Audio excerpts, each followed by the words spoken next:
بزرگان میگویند که اگر انسان مرتکب این سه عمل شد، این در گردنش قرض است و حتما پرداخت میکند، نوبس از اونی که در کدام دین است، در کدام مذهب است، در کدام اندیشه است، در کدام موقع است، خواه نخواه روز فرا میرسد اگر مرتکب این سه عمل شد او را پرداخت میکند. یکی از اون چیزایی که میگن وقتی که انسان به اون دست زد پرداختش، یعنی به گردنش قرض میشود، این ظلم است. نوبسته در کدام شکلی که صورت میگیرد، یعنی پایمال کردن حق کسی، پایمال کردن حقوق کسی، گرفتن حق کسی. حتی بزرگان میگویند که شما وقتی که در ظلم یک نفر که بالا یک انسان دیگر صورت میگیرد تبسم میکنید یا با اون ظلم راضی هستید، حتما این به گردن شما قرض میشود و روز پرداخت خواهید کرد.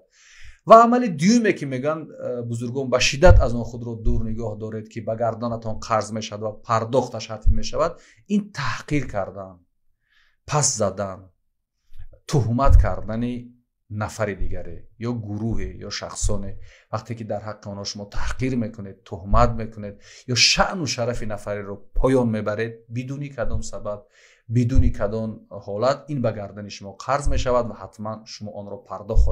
خواهید کرد. و عمل سیومه که بزرگان میگن از آن دور خود را نگاه دارید و احتیاط کنید، این کبر و غرور است. کبر و غرور ناجا،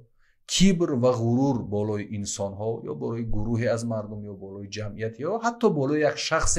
میگن این به گردن شما دین، یعنی به گردن شما قرض است و شما میخواهید نمیخواهید آن را پرداخت میکنید.